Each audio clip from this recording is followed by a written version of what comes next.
हरिओम। मेरा नाम पुष्कर तिवारी, मैं नासिक महाराष्ट्र से हूँ। प्रॉपर मैं आरा बिहार से हूँ।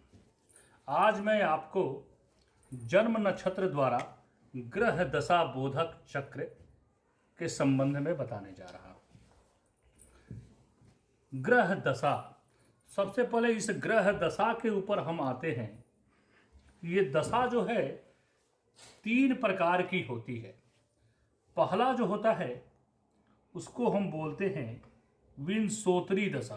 विंशोतरी दशा सबसे ज़्यादा जो है विंशोतरी दशा ही प्रचलित है। मतलब ये दशा, मतलब ये महादशा बोलते हैं इसको, महादशा।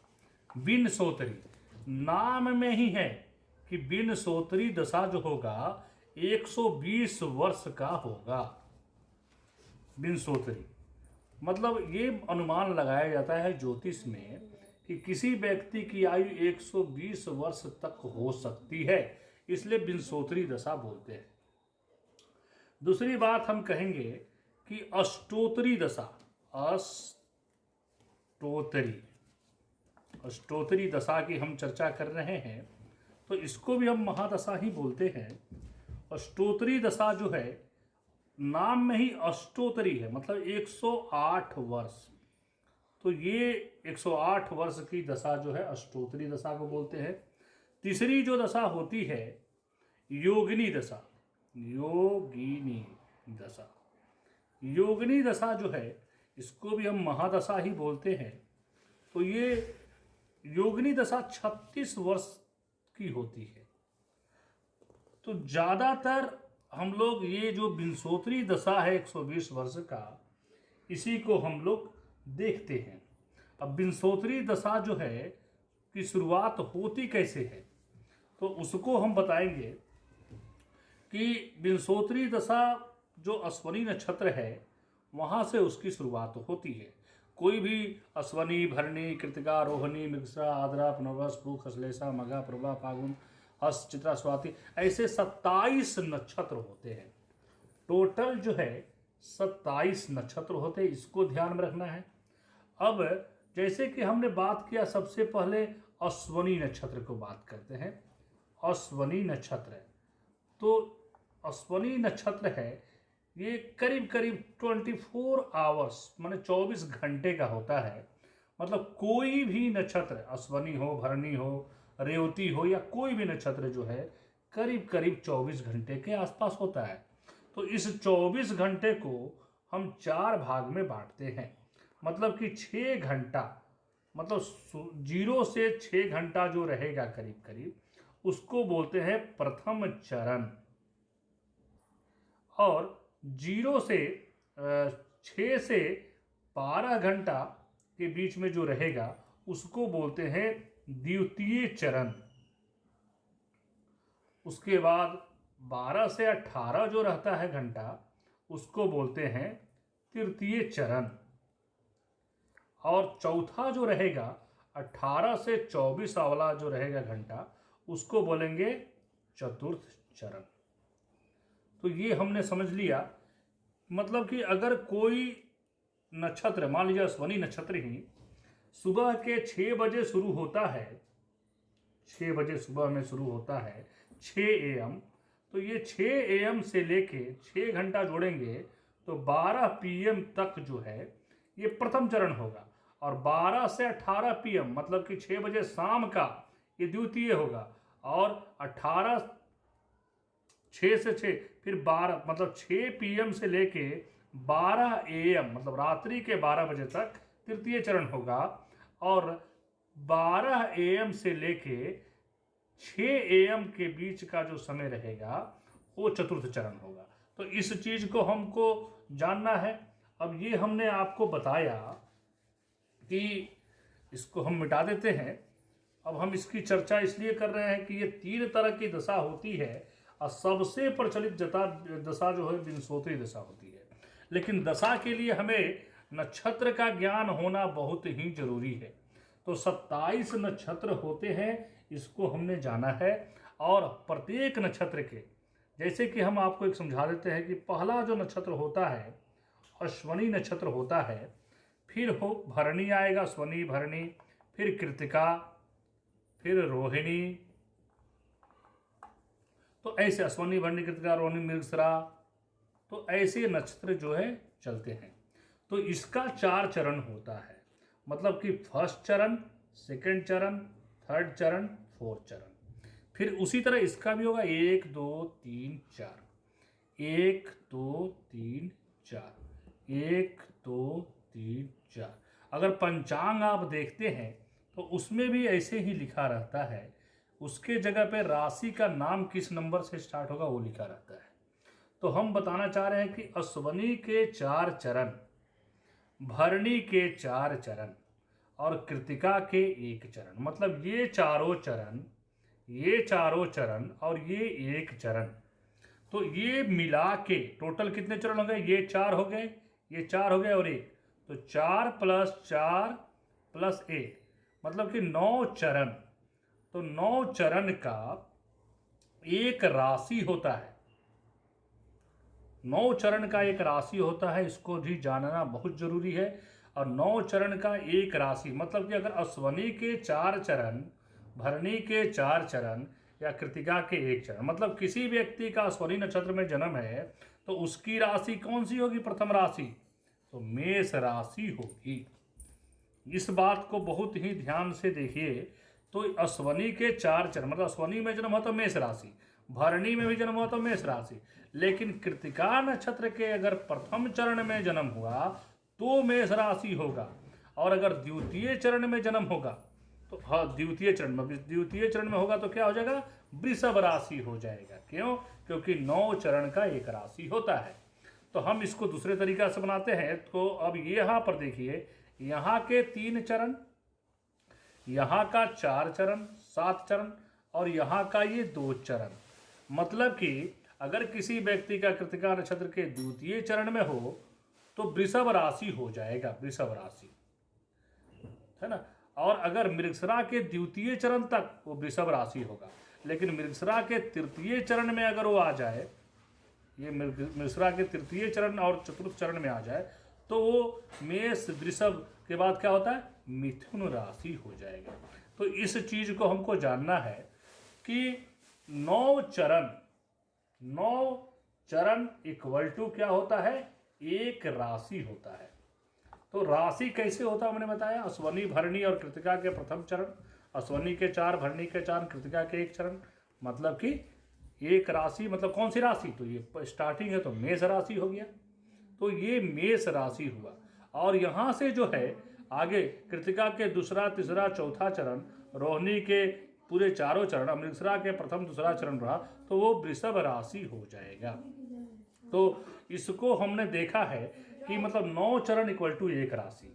तो हमारे पास 27 नक्षत्र है, एक नक्षत्र में 4 चरण, इसको हम मिटा के समझाते हैं आपको। तो ये जो है एक चरण में, इसको कैसे समझना है इसको बहुत ध्यान से देखिए। हाँ, तो देखिए एक नक्षत्र में, एक नक्षत्र इक्वल टू 4 चरण होते हैं, ठीक है। इसका मतलब हमारे पास टोटल कितने नक्षत्र होते हैं? हमको पता है 27 नक्षत्र होते हैं। तो 27 नक्षत्र इक्वल टू क्या हो जाएगा? 27 इंटू 4 हो जाएगा। तो 27 इंटू 4 क्या हो गया? 7 चौक 28, हाथ में कितना बचा? 2 बचा, तो 4 दूनी 8 और 2 10, तो 108। 108 क्या निकला? चरण निकला। 108 चरण, हमें पता है कि 108 चरण का मतलब हम लोग बोलते हैं कि एक माला जाप करो, मतलब 108, माने ये 27 नक्षत्रों के चारों चरण का जाप हो जाता है। तो हम लोग इसीलिए बोलते हैं कि 108 करो, ना 109 ना 110, 108 मतलब एक माला भी बोलते हैं इसको, एक माला। अब इसके आगे की बात को हम समझाने का प्रयास करेंगे। अब हमने आपको बताया कि 9 चरण, यहां पर ध्यान से देखिए, 9 चरण इक्वल टू एक राशि, ठीक है। तो अगर हम इसको 9 से डिवाइड करेंगे तो कितने राशि प्राप्त होंगे? 12 राशि प्राप्त होंगे। इसका मतलब मेष, वृष, मिथुन, कर्क, सिंह, कन्या, तुला, वृश्चिक, धनु, मकर, कुंभ, मीन, ये 12 राशियां हमें प्राप्त हो जाएगी। तो इस चीज को पहले हम लोगों ने जान लिया कि 27 नक्षत्र होते हैं, प्रत्येक नक्षत्र के 4 चरण होते हैं, है ना, और 9 चरण का एक राशि होता है। अश्वनी भरणी के चारों चरण और कृतिका के प्रथम चरण, 9 चरण हो गए, तो मेष राशि। उसी तरह आगे जो विषय मैंने बताया वैसा। अब हम लोग विंशोत्तरी दशा को देखेंगे। तो विंशोत्तरी दशा को देखने के लिए, जिसका दशा होता है 120 वर्ष का, विंशोत्तरी मतलब 120 होता है। तो हम इसको सबसे पहले बता दें कि मैंने यहाँ ग्रह लिखा है, वर्ष लिखा है, नक्षत्र लिखा है। मतलब ये सूर्य है, चंद्र है, भौम का मतलब होता है मंगल, राहु, गुरु को जीव भी बोला जाता है, जीवा, है ना, शनि, बुध, केतु, शुक्र। तो हम सबसे पहले बता दें कि सूर्य की जो दशा होती है वो 6 वर्ष की होती है। चंद्रमा की जो दशा होती है, कौन सी दशा? विंशोत्तरी दशा, 10 वर्ष की होती है। मंगल की दशा जो है 7 वर्ष की होती है। राहु की 18 वर्ष की होती है। गुरु की 16 वर्ष की होती है। शनि की 19 वर्ष की होती है। बुध की 17 वर्ष की होती है। केतु की 7 वर्ष की होती है। शुक्र की 20 वर्ष की दशा होती है। कौन सी दशा? तो विंशोत्तरी दशा। अब ये दशा जो है आते कैसे है, तो इसको याद रखने के भी एक तरीका है। तो याद रखने का तरीका मैं बताता हूं। आचम, ये चम एक साथ रखिए, आचम भौराजी, भौराजी, आचम भौराजी सबु केसु। तो इस चीज को याद रखिए, आचम भौराजी सबु केसु, आचम भौराजी सबु केसु। आ का मतलब हो गया आदित्य, आदित्य हो गया। चम मतलब हो गया चंद्रमा। भौ का मतलब मैंने यहां बताया कि मंगल होता है, माने भौम, भौम मतलब इसको मंगल भी बोलते हैं। रा मतलब राहु, और जी का मतलब जीव, गुरु को जीव भी बोला जाता है, जीवा भी। तो ये यहां हो गया जीवा, जीवा का मतलब गुरु। श का मतलब शनि, बु का मतलब बुध, के का मतलब केतु, और शु का मतलब शुक्र। तो मतलब कि अगर किसी की महदशा चल रही है भौम, मतलब मंगल की महदशा अगर चल रही है, तो मंगल के बाद किसकी महदशा आएगी? राहु की आएगी। राहु की अगर चल रही है तो जीवा मतलब गुरु की आएगी, शनि की आएगी, फिर बुध की आएगी, केतु की आएगी, शुक्र की आएगी। किसी की दशा शुक्र की चल रही है, उसके बाद किसकी आएगी दशा? तो शुक्र के बाद फिर क्या आ जाएगा यहां से? आदित्य। आदित्य का मतलब क्या होता है? सूर्य। तो सूर्य की दशा। चम का मतलब इसको हम चन भी लिख सकते हैं, चन, आचन भौराजी सबकेशु। तो ये याद करने का एक तरीका है ताकि आपको याद रह सके, आचम भौराजी सबकेशु। तो ऐसे दशा आती है। अब हम चर्चा करना चाहेंगे ये जो जन्म नक्षत्र द्वारा ग्रह दशा बोधक चक्र की, कि अगर किसी की किस नक्षत्र में जन्म होगी तो उसको कौन सी दशा मिलेगी। तो सबसे पहले जो है, जो दशा जो शुरुआत होती है, अश्वनी नक्षत्र आता है। तो अश्वनी नक्षत्र में जो है, यहां पर मैं लिखता हूं अश्वनी नक्षत्र, अश्वनी, अश्वनी नक्षत्र मतलब कि अगर किसी व्यक्ति का अश्वनी में जन्म हुआ, मतलब कि केतु की महदशा में उसकी जन्म हुई, अश्वनी हो गया। फिर यहां से काउंट करना है आपको, तो ये हो गया भरणी। अश्वनी के बाद आता है भरणी, तो केतु के बाद आएगा शुक्र की, है ना। अभी मैं फिर से यहां लिख देता हूं ताकि आपको समझ। आचम भौरा जी सबु केसु, तो ये समझ जाइए। तो मैं इसको इसलिए लिख दिया हूं कि अभी ये केतु आया, यहां पर केतु है, तो केतु के बाद क्या आएगा? केतु के बाद आएगा शुक्र। तो देखिए अश्वनी के बाद भरणी आया, अश्वनी, शुक्र के बाद क्या आएगा? मैंने क्या बताया? आदित्य आएगा। तो अश्वनी भरणी के बाद क्या आएगा यहां पर? कृत्तिका, अश्वनी भरणी कृत्तिका। फिर उसके बाद आप यहां पर रोहिणी लिखिए, रोहिणी आता है। रोहिणी के बाद आएगा मृगशिरा, मृगशिरा छोटा ही लिखता हूं मैं। आद्रा आएगा, आद्रा के बाद पुनर्वसु आएगा, पुनर्वसु, पुनर्वसु के बाद पुख आएगा, पुख के बाद अश्लेषा आएगा, अश्लेषा, अश्लेषा के बाद मघा आएगा। तो ये मघा आएगा और मघा के बाद क्या आएगा, फिर मघा के बाद आएगा पूर्वा फागुन, है ना, पूर्वा फागुन आएगा। पूर्वा फागुन के बाद क्या आएगा, यहाँ पर आ जाइए, उत्तरा फागुन, उत्तरा फागुन के बाद हस्त, हस्त के बाद क्या आएगा, हस्त के बाद आएगा चित्रा, चित्रा के बाद आएगा स्वाति, स्वाति के बाद आपका आएगा विशाखा, विशाखा नक्षत्र के बाद आएगा आपका अनुराधा, अनुराधा, अनुराधा के बाद आएगा ज्येष्ठा, ज्येष्ठा, है ना, ज्येष्ठा, ज्येष्ठा के बाद आएगा मूल, मूल के बाद आपका आ जाएगा यहाँ पर पूर्वा खाड़, पूर्वा खाड़ के बाद उत्तरा खाड़, है ना, पूर्वा खाड़ के बाद उत्तरा खाड़ आ गया।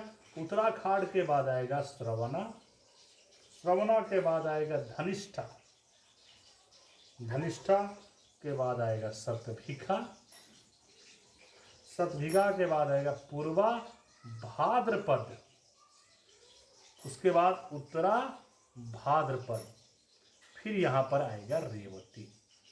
तो ऐसे ये मैंने इसलिए बताया है कि अगर किसी व्यक्ति का कृतिका, उत्तरा फागुन या उत्तराखाड़ के नक्षत्र में जन्म होता है तो उसको सूर्य की महदशा रहेगी, रोहिणी, हस्त और श्रवणाक में चंद्रमा की महदशा रहेगी, मृगशिरा, चित्रा, धनिष्ठा में भौम की विंशोत्तरी दशा रहेगी, माने विंशोत्तरी दशा।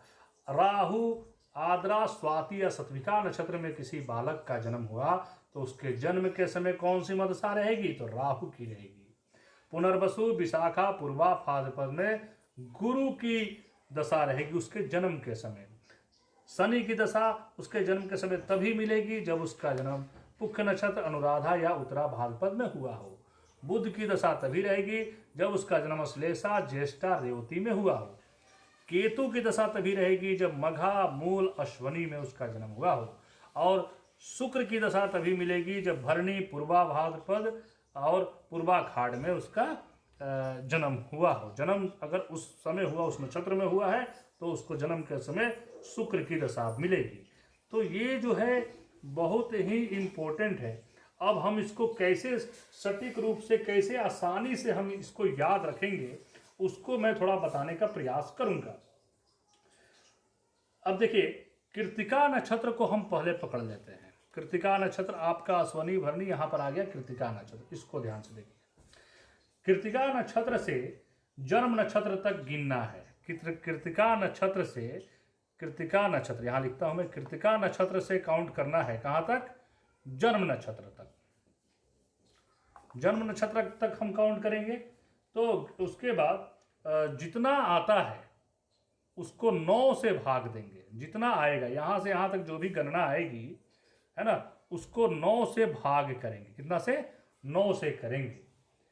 अगर कोई एकादि शेष में क्रम से उसको जो मिलेगा सूर्य का, जैसे आचम भौरा जी जो है, तो आचम मतलब आदित्य का, चम मतलब चंद्रमा का, तो ऐसे उसकी दशा होती है। तो हम इसको एग्जाम्पल के तौर पे आपको समझाने का प्रयास करेंगे कि अगर मान लीजिए ये मघा नक्षत्र को हम ले लेते हैं, ठीक है, ये मघा नक्षत्र, मघा नक्षत्र में किसी भी बालक का जन्म हुआ है मान लीजिए, तो हम कृतिका से काउंट करेंगे। तो देखिए, एक, है ना, कृतिका के बाद क्या हो जाएगा, रोहिणी, 1 2 3, कृतिका से काउंट करेंगे 1 2 3 4 5 6 7 8। तो कितना अंक आया कृतिका से काउंट किया, तो कृतिका से हमारा जन्म नक्षत्र मघा है यहाँ पर, तो कितना आया, 3 3 6 2 8 आया, 8 अंक आया है हमारे पास। अब हमको क्या करना है, इसको 8 को 9 से भाग देंगे, तो ये भाग तो लगा ही नहीं, मतलब क्या आया, सिंपल सी बात है। तो क्या आया, इसका मतलब शेष क्या रह गए, यहाँ तो हुआ नहीं, शेष तो 8 के 8 रह गए, 8 के 8 बच गए, शेष भाग लगा ही नहीं है, तो शेष क्या हो गया, 8 हो गया। तो 8 हो गए, हो रहा है, तो आप अगर हम आचम भौरा जी से काउंट करेंगे, मतलब सूर्य से, तो 1 2 3 4 5 6 7 8, तो किसकी दशा हमको मिल रही है? तो सीधे हमारी केतु की दशा हो गई। कौन सी दशा हो गई? केतु की दशा मिलेगी। तो इससे पता चल रहा है, कृतिका से काउंट करेंगे जन्म नक्षत्र तक, उसको जो है 9 से भाग देंगे। अगर एकादि शेष नहीं बचता है तो फिर वही दशा हो जाएगी, और शेष बचेगा तो फिर आचम भौरा जी के हिसाब से उसकी गणना करके हम कर सकते हैं।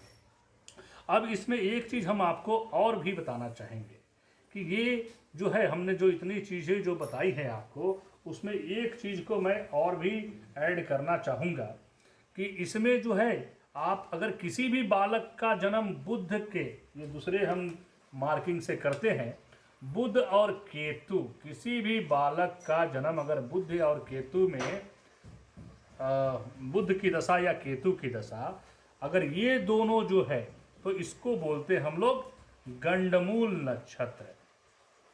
मतलब अगर किसी के जन्म कुंडली में अश्लेषा में, ज्येष्ठा में, रेवती में जन्म हो, तो उसकी जन्म जो है बुध की मदशा में होगी, और बुध की मदशा में होगी तो इसको हम लोग बोलते हैं, तीनों नक्षत्र को गंडमूल नक्षत्र। और केतु की मदशा में होगी तो इसको भी हम लोग बोलते हैं गंडमूल नक्षत्र, मघा मूल अश्वनी।